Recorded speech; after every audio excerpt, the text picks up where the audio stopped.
Buen día, somos alumnos de la Facultad de Medicina de la Universidad Autónoma de Guerrero. Nuestro tema es pie diabético, de la asignatura de endocrinología del grupo 505, con el docente Félix Edmundo Ponce Fajardo. El pie diabético, según la Organización Mundial de la Salud, se define como la ulceración, infección y/o gangrena de los tejidos del pie, que se asocia a neuropatías diabéticas, como se puede observar en la imagen, y diferentes grados de compromiso vascular periférica, siendo esta el resultado de la interacción de diferentes tipos de factores metabólicos. Y a pesar de que las complicaciones del pie diabético pueden prevenirse, las estadísticas actuales resultan deprimentes. En su etiología, sabemos que el pie del paciente diabético es muy sensible a todas formas de traumatismos. Entonces, tanto el talón y las prominencias óseas pues resultan especialmente vulnerables, o más bien muy vulnerables. Entonces, esos daños a los nervios periféricos de los pies provocan lo que son los trastornos sensoriales, las úlceras en las plantas de los pies o la atrofia de la piel. Y eso se debe a la oclusión de estas arterias que están irrigando la sangre a los pies. Y es ahí donde se le conoce como gangrena. La infección a menudo complica tanto la neuropatía como la isquemia. La neuropatía es una complicación microvascular que produce pérdida de la sensibilidad en el pie, y la isquemia está producida por la enfermedad vascular periférica. Entonces, cuando se tiene una afectación por el pie diabético, se va a complicar tanto la neuropatía como la isquemia.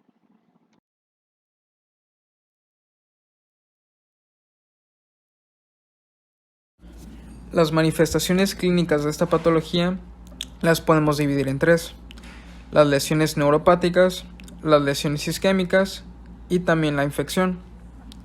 En las lesiones neuropáticas, el sorbitol, el cual es la vía alternativa del metabolismo de la glucosa, produciría edema intraneural, lo que conduciría a la lesión progresiva de la célula de Schwann y a su desmielinización secundaria. El mioinositol interviene en la conducción nerviosa. Este se concentra 5 veces más en el nervio que en el plasma, y en la ADM está disminuido, con lo cual disminuye la velocidad de conducción. El aumento de sorbitol, al igual que el aumento de glucosa plasmática, serían responsables de la disminución de mioinositol. El aumento sostenido de la glucosa lleva a la glicosilación enzimática de las proteínas. Sobre la mielina glicosilada actúan macrófagos que por endocitosis producen desmielinización segmentaria. Estos mecanismos explican en parte la neuropatía sensitiva, la cual engloba parestesias, disestesias y anestesia completa. La neuropatía autonómica, la cual engloba la disminución de la respuesta vasomotora y glandular, alteraciones de hidratación y regulación térmica de la piel, sequedad, resquebrajamiento, edema y también fisuras. Y por último, la neuropatía motoraxonal, la cual engloba atrofia muscular, desbalance tendíneo, y otras explicaciones estarían en el análisis detallado del estrés oxidativo y también la disfunción endotelial.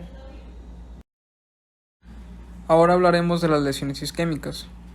Las manifestaciones clínicas están estrechamente relacionadas a la retención de lipoproteínas en el espacio subendotelial, llevando el proceso aterógeno, que a su vez está relacionado a los siguientes eventos, como por ejemplo las alteraciones lipídicas, las cuales son más frecuentes entre 2 a 3 veces que en la población normal.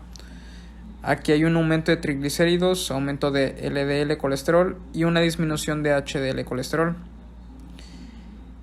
Otra serían las alteraciones de la hemostasia.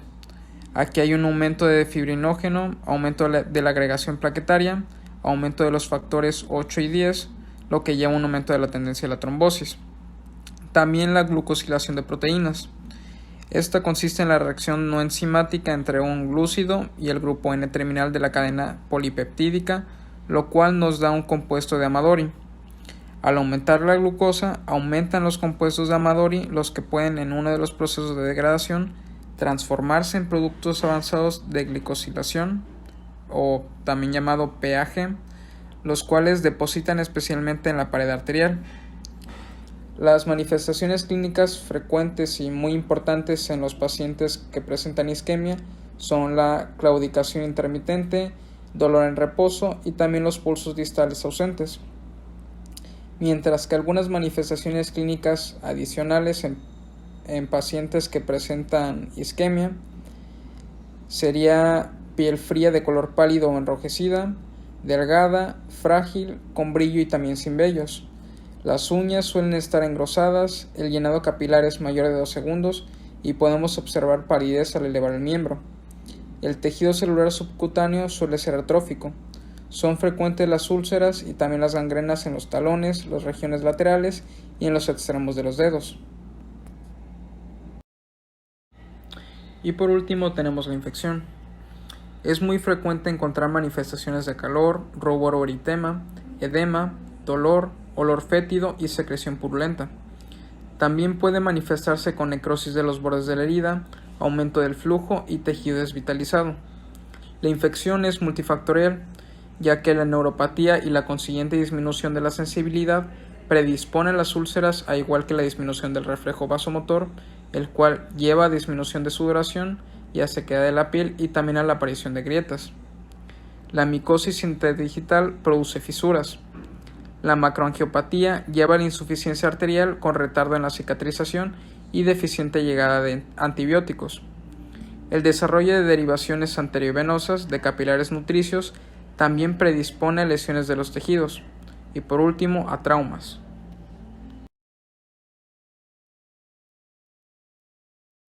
Bien, a continuación vamos a hablar sobre la exploración física del pie diabético. Bien, para un correcto diagnóstico de las complicaciones del pie, la mejor herramienta es una correcta anamnesis y un profundo examen físico. En conjunto dan el 80% de certeza diagnóstica.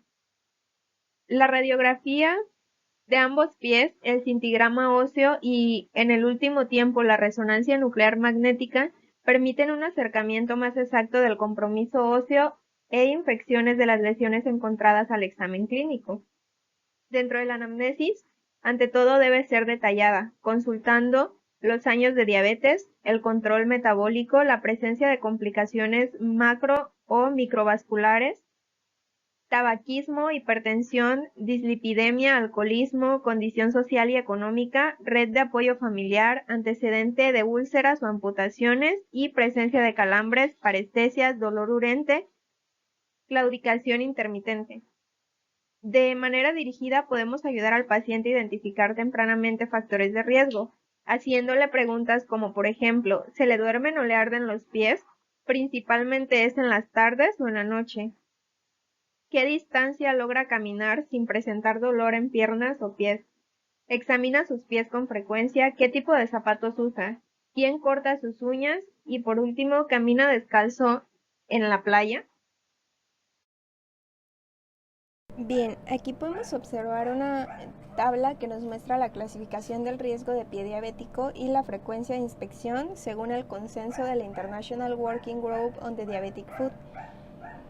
Tenemos en la categoría del 0 al número 3. El 0, el perfil de riesgo es sin neuropatía periférica y la frecuencia de exploración es anual. El número 1, neuropatía periférica y la frecuencia de exploración es cada 6 meses. El número 2, el perfil de riesgo es neuropatía periférica con arteriopatía y deformidades y la frecuencia de exploración es de cada 3 a 6 meses. Y por último, el número 3, tenemos el perfil de riesgo, neuropatía periférica e historia de úlcera o amputación previa. Y la frecuencia de exploración de esta es de 1 a 3 meses. Bien, ahora sí vamos a pasar a lo que es la exploración. Esta se recomienda realizar en 3 pasos, que es la inspección, evaluación de la neuropatía y evaluación de la arteriopatía. Exploraciones sencillas son efectivas para predecir a aquellos pacientes que presenten un riesgo elevado para el desarrollo de úlceras en el pie.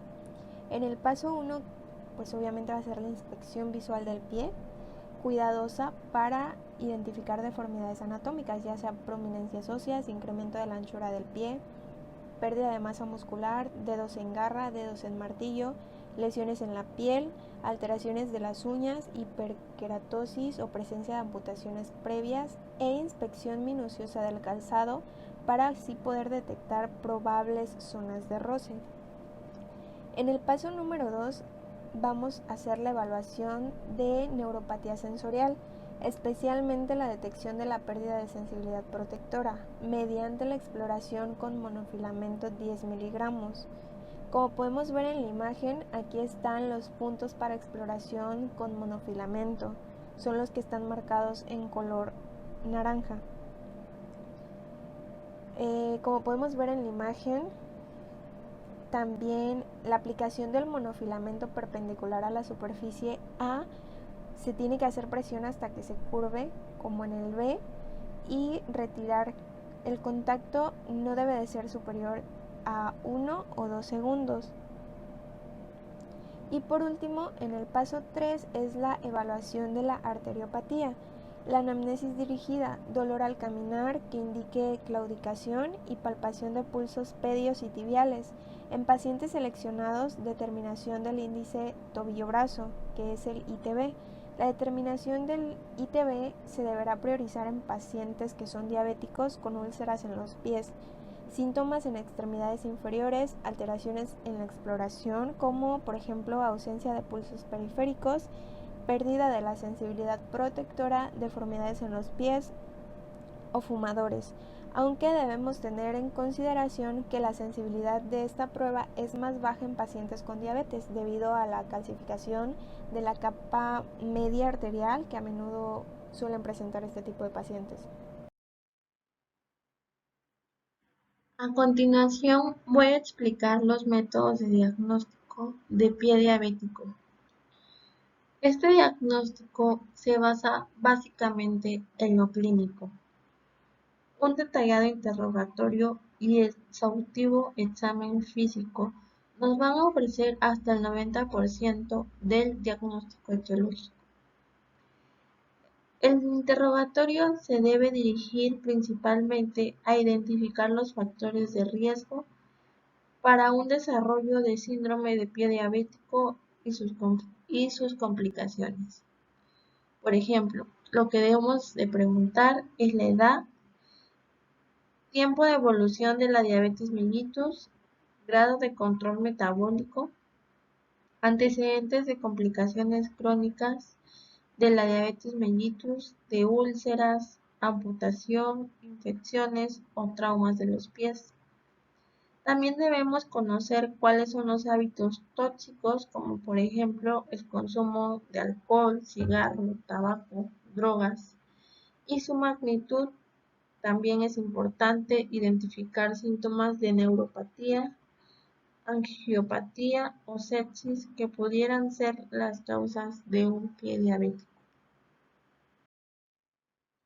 También debemos realizar un completo y minucioso examen físico general, regional y por aparatos y sistemas, encaminado a buscar signos de neuropatía, angiopatía, sepsis o algún trauma.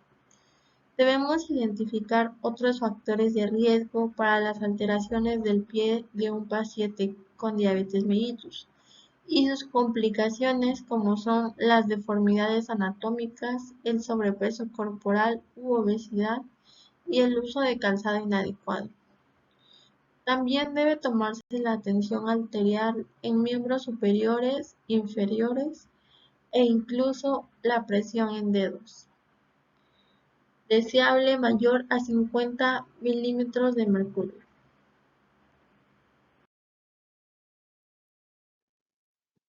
Diagnóstico de certeza en pie diabético. Es básicamente clínico.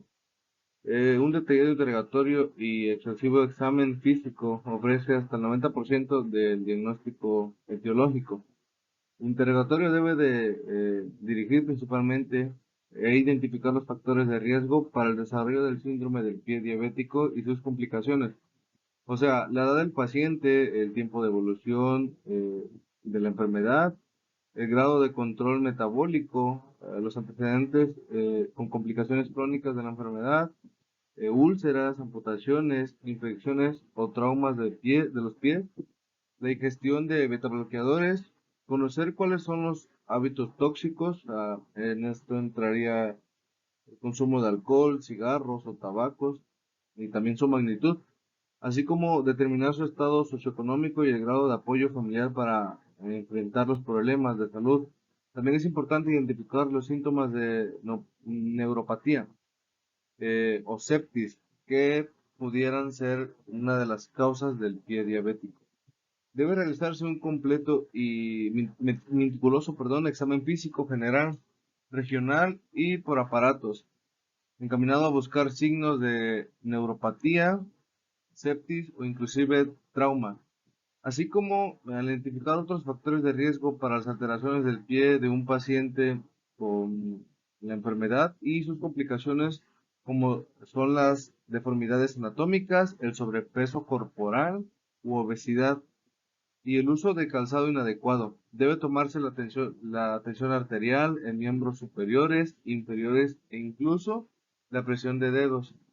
El examen de las extremidades inferiores podría arrojar los hallazgos clínicos siguientes: tanto un pie neuropático, un pie isquémico, un pie neuroisquémico, un pie infeccioso o inclusive algunas otras infecciones. Pueden realizar a su vez exámenes complementarios, entre los cuales los indispensables serían un hemograma completo, glucemia en ayunas, también estaría un lipograma completo, el cultivo bacteriológico, también estaría el electrocardiograma, el fondo de ojo para evaluar el grado de afectación vascular retiniana, estudio radiológico, telecardiograma para definir si existe cardiomegalia, o ateromas en la aorta, rayos X de ambos pies con vista anteroposterior, lateral y oblicua para diagnosticar osteoporosis, osteomielitis y calcificaciones vasculares. También tenemos los rayos X de ambos tobillos para descartar artropatía de Charcot, entre las cuales también en los exámenes que se pueden realizar son las pruebas angiológicas y también a su vez las pruebas neurológicas, pero estos serían un poquito en casos un poquito más avanzados. Entre estudios que, vaya, se irían direccionando a estudios de conducción nerviosa.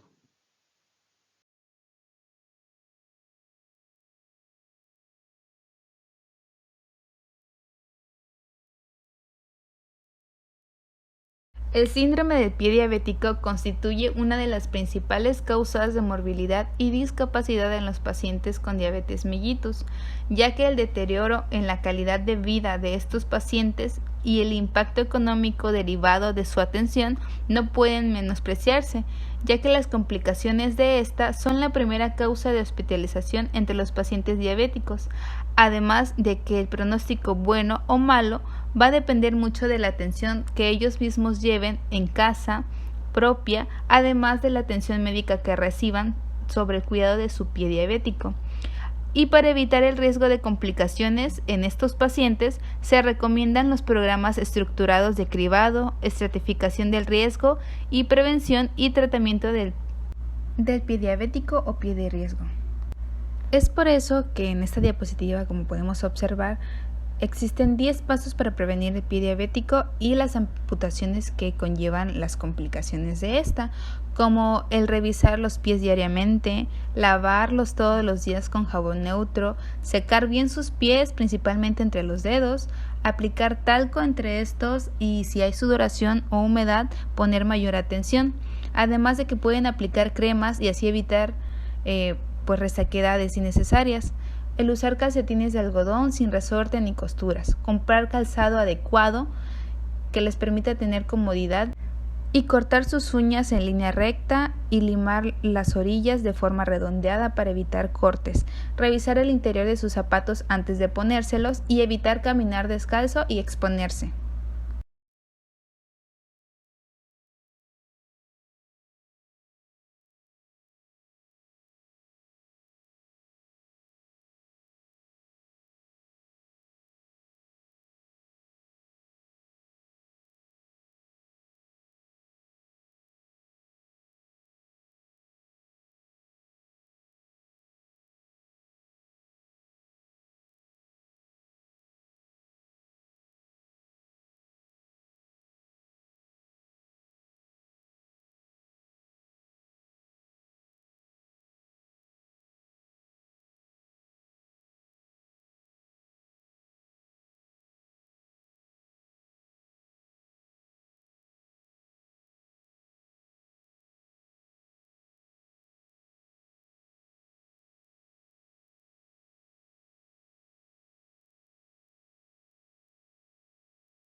El motivo por el que el paciente llega a consulta es a partir de una neuropatía. Esta neuropatía fue a raíz de una infección localizada en el primer dedo del pie derecho, la cual esta neuropatía se desarrolló y pues va evolucionando torpidamente. Al momento de inspeccionar al paciente, se muestra que su pie derecho está edematizado y eritematoso en el dorso. Entonces también presenta lo que es una necrosis distal del primer y segundo dedo y también con signos de infección en la base de ambos. Ahora, el pulso pedio es muy débil con respecto al contralateral. Entonces aquí ya tenemos un caso de pie diabético, lo cual el paciente se le administra medicamento y se le cita después para ver su evolución. Ya en su evolución persiste el dolor, pero ahora cuando está en reposo es muy fuerte el dolor y a pesar del tratamiento con opiáceos, pues hay un empeoramiento clínico. Entonces a este paciente se le deriva al hospital donde ingresa a cargo de una cirugía vascular, pero el paciente no logra resistir, entonces fallece a las 48 horas por un shock séptico.